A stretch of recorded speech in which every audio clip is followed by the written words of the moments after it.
Olá, pessoal! Sejam todos bem-vindos a mais uma aula de Física.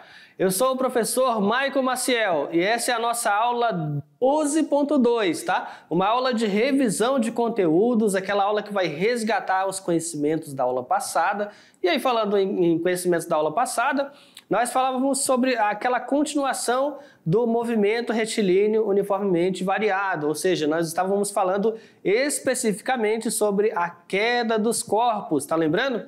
Então, assim, queda dos corpos é um assunto bastante comum, porque você observa no dia a dia muitas coisas caindo, né, em queda livre, e aí observando sobre a queda livre, né, a queda de uma maçã, de um coco, de uma manga, ou mesmo um objeto que cai ali de um prédio, tudo isso é algo tão antigo que já despertou a atenção de pensadores da antiguidade, de filósofos, pensadores da antiguidade, que foram os primeiros a teorizar, os primeiros a criar uma hipótese sobre o funcionamento da queda livre, né? O que fazia os corpos caírem, qual era a motivação deste acontecimento. Vamos lá, pessoal? Então, olha só, a queda dos corpos, primeiro que ela acontece de forma acelerada, tá? Quer dizer o seguinte, que na queda livre, o corpo estará sujeito ao valor de uma aceleração, né? Essa aceleração é a aceleração da gravidade, tá? Vai ser ali aproximadamente 9,8 metros por segundo ao quadrado, tá? Então, muitos livros, muitas questões costumam arredondar para 10 metros por segundo ao quadrado, não tem problema. Então, assim, um corpo está caindo, acelerado. Por quê? O vetor velocidade, né? O vetor velocidade e o vetor aceleração da gravidade estão na mesma direção e sentido, então a tendência da velocidade aí é aumentar a cada instante, né? Então ele está acelerando o corpo, ou seja, ele parte do zero e a cada segundo a velocidade vai aumentando 9,8 metros por segundo. Um movimento também pode ser retardado, tá? Então, qual é a diferença de um caso para o outro? A diferença é simples. É que o valor da aceleração da gravidade continua 9,8. Não vai mudar, tá? Seja para um corpo caindo ou um corpo sendo lançado para cima. O valor da aceleração continua 9,8 metros por segundo ao quadrado. A diferença é que se um corpo está caindo na mesma direção, né, da gravidade, ele é o quê? Acelerado. Ou seja, a velocidade dele vai aumentar. Se esse corpo, como está aqui, né, tem um jovem aqui lançando a bola para cima, ele está fazendo um lançamento vertical para cima, lançou. Ou seja, o corpo ele já está com uma velocidade inicial. Essa velocidade ela vai diminuindo, até que seja nula. Esse corpo vai parar e cair. Significa o seguinte, na subida é um movimento retardado, porque ele está contra a aceleração da gravidade. Ok, pessoal? Então, nesse caso, eu tenho o quê? Uma oposição de vetores é um movimento retardado, porque a tendência é que o vetor velocidade vá cada vez diminuindo, até que se anule. Enquanto que nesse caso aqui, se eu tenho uma pessoa caindo, um paraquedista, ou uma pedra, uma bola caindo, seja o que for, ele não vai reduzir a velocidade, na verdade ele vai aumentar. Então por isso que em ambos os casos, o que vai trocar é o sinal, ó, da sua gravidade, né? O 9,8 positivo assim e negativo assim. Vamos seguindo. O que atrai os corpos é o quê? Qual é o motivo, né? A origem dessa atração é o quê? É a própria força gravitacional. Ou seja, existe um campo gravitacional e por condição desse campo gravitacional haverá uma força gravitacional agindo sobre os corpos. Como eu falei na aula passada, não existe essa força unilateral, né? É um par de forças, então a força de interação gravitacional ela vai acontecendo um par de forças, ou seja, o planeta está atraindo a pessoa, né? A pessoa atrai o planeta, então é sempre um par de objetos se atraindo mutuamente. Então nesse caso é a força gravitacional exercida pelo planeta Terra. O que chamamos de ação da gravidade, tá? Então, nesse caso, é uma força de ação do campo gravitacional, ação da gravidade. A tentativa do homem de compreender a ação da gravidade permitiu significativos avanços da ciência. Ou seja, a simples observação e o questionamento sobre como funciona a gravidade nos permitiu sair do planeta Terra, ou seja, entendendo como funciona a gravidade, nós conseguimos ter condições de sair do planeta Terra. Também criamos condições de nos locomover com muito mais rapidez e praticidade, ok? E também utilizamos a gravidade para fins recreativos, né? Como é o caso de uma montanha-russa. Então você vai ter pontos onde tu vai ter mais ou menos gravidade. Um dos primeiros a teorizar sobre o funcionamento da queda livre vai ser quem? Aristóteles, tá? Então o Aristóteles vai pensar o quê? Corpos mais pesados vão cair mais rápido, né? Cai mais rápido. Então esse é um pensamento aristotélico e assim, vamos admitir, hoje é muito comum você escutar da maioria das pessoas que você conversar, talvez não a maioria, de algumas pessoas que você conversar, um pensamento parecido com esse, né? Você vai conversar, as pessoas vão dizer o quê? Você pergunta para um colega seu, um familiar, um parente, um vizinho, se eu soltar uma bola de boliche e se eu soltar uma bolinha de tênis, qual que vai chegar primeiro no solo? Pergunta.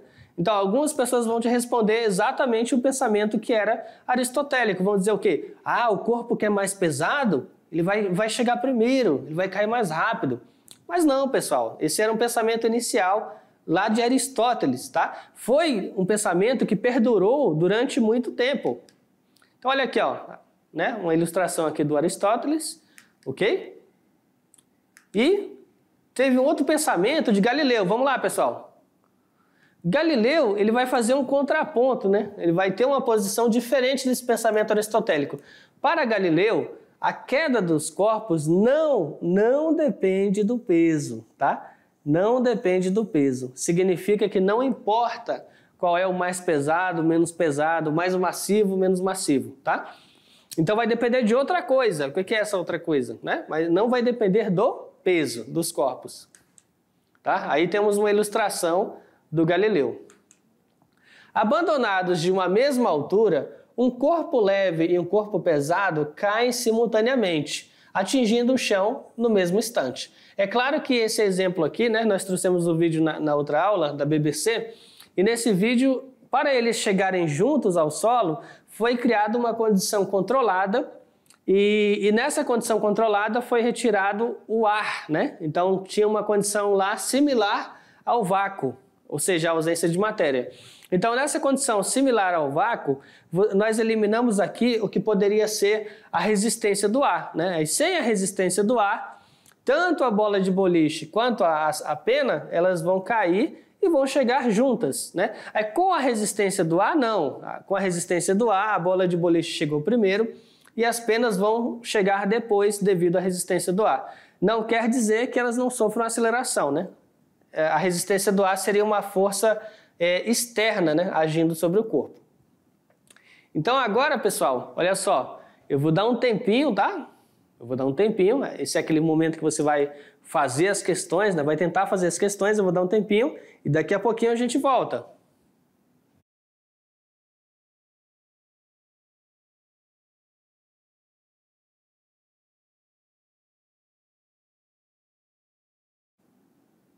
Opa, acabou o tempo, hein? Então vamos lá, eu espero que você tenha tentado fazer, né, de verdade e que tenha acertado e agora nós vamos descobrir se você acertou ou não. Vamos corrigir as questões aí, no passo a passo. Questão 1, né? Olimpíada Brasileira de Física 2017. Durante uma experiência realizada em laboratório, o professor Physicson mostrou aos seus alunos a sua arte em fotografias. Na ocasião, ele usou sua máquina como flash, no modo multi, para fazer múltiplas exposições de uma pequena bola impulsionada para cima por uma mola ideal. Então ele utilizou ali a câmera fotográfica para fazer múltiplos registros e esses múltiplos registros iriam registrar as posições sucessivas, né, dessa pequena bola que vai ser impulsionada para cima. Olha só, aqui, né? Este é o registro Este é o registro feito pela máquina fotográfica, tá? Dá uma olhadinha, perceba aquela parte daqui, né? Vai espaçando, vai diminuindo o espaçamento. A mola, com a bola em cima, foi inicialmente comprimida até o ponto P e liberada. Quer dizer o seguinte, vamos lá, vamos aqui. Quer dizer o seguinte, que ele coloca aqui a bolinha, né, sobre a mola, e essa bolinha sobre a mola, ela está aqui numa condição de equilíbrio, está no ponto Q, tá? Ou seja, aqui a mola não está impulsionando nada. Agora ele pegou essa mola e amassou ela, pressionou, comprimiu, até ela chegar aqui, ó, no ponto P. E depois ele vai soltar, né? Para poder impulsionar. Aí, não sei se você lembra, né? Mas aqui há uma conversão de energia, né? Vai ter um tipo de energia aqui, né? Potencial elástica. E essa energia potencial elástica vai ser convertida para outra forma de energia cinética, que vai permitir movimento à bola, que vai ser convertida em energia potencial gravitacional. Tá? Então, essa é basicamente uma conversão de energias. Então, pronto, trouxe a mola até o ponto P e soltou para dar aquele lançamento que a gente precisava. Vamos lá, pessoal.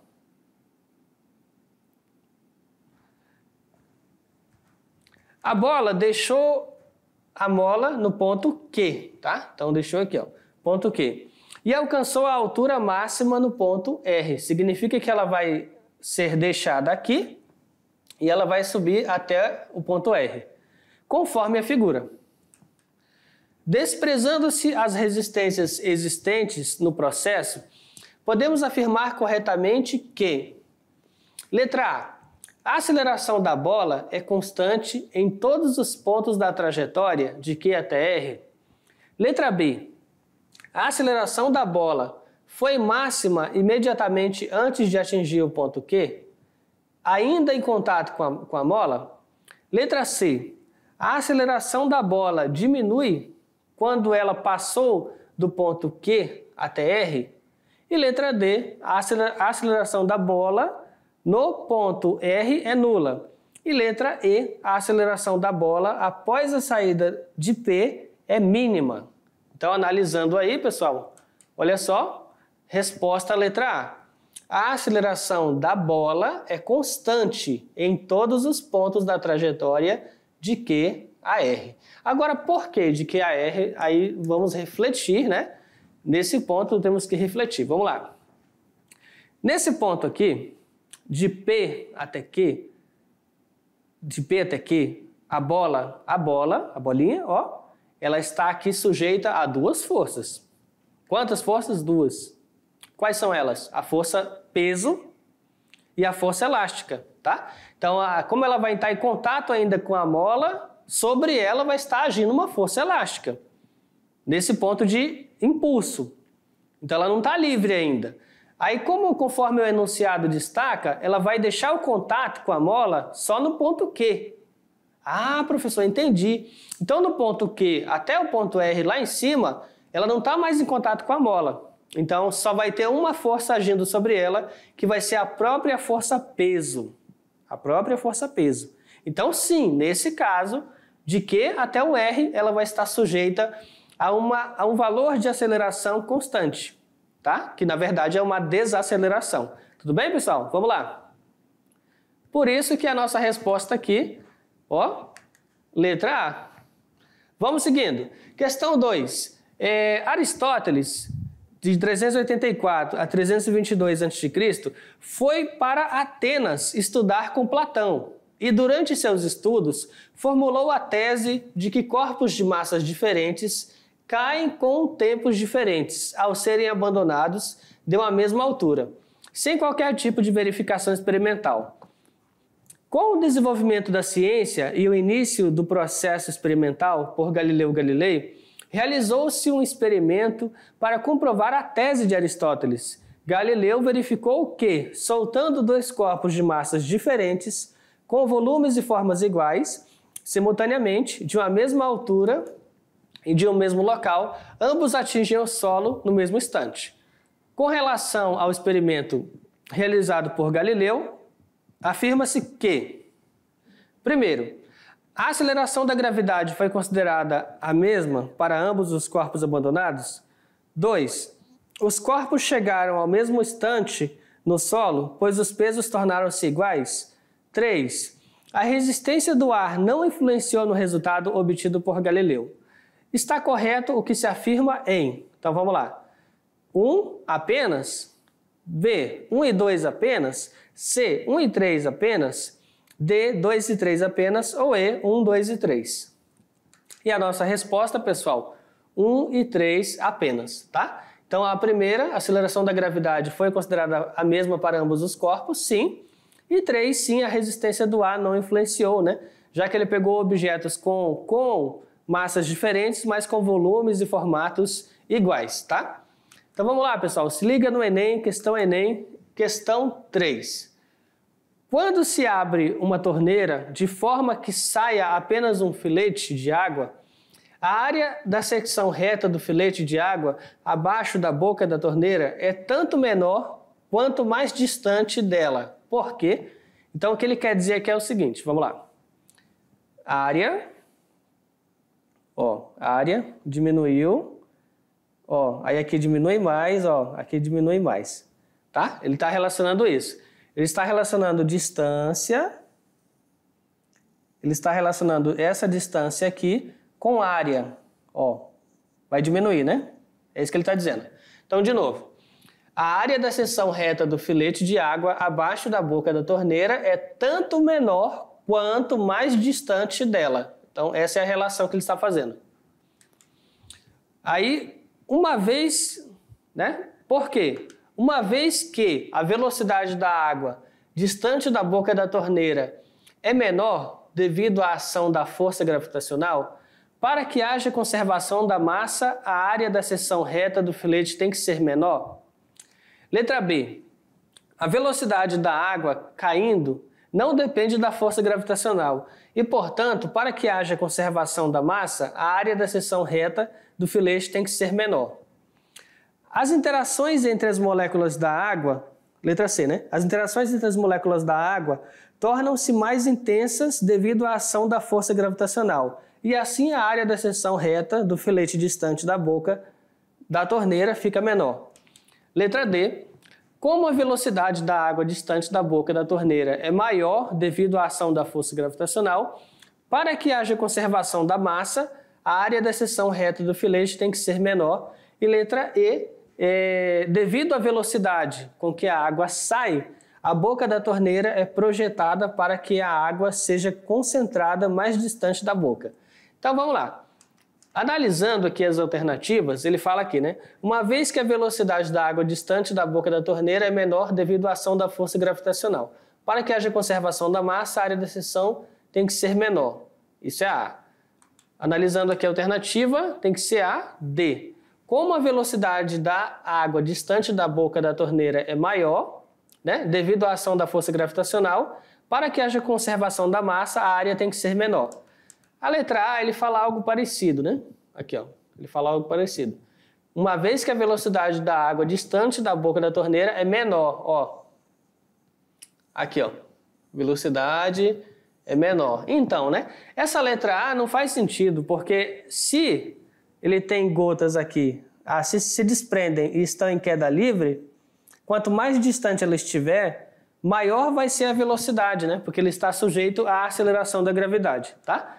Então, 2 aqui. A B, né? A velocidade da água caindo não depende da força gravitacional. Errado, porque como está em queda livre, essa queda livre vai fazer com que essas gotas sejam aceleradas, tá? A letra C, ela quer fazer uma explicação química molecular e de fato não faz sentido, né? Ele não menciona o fato de ser acelerado. E aqui a letra D, de fato, é a que vai fazer sentido. Como a velocidade da água distante da boca é maior, por que maior? Porque ela está sujeita à ação da força gravitacional.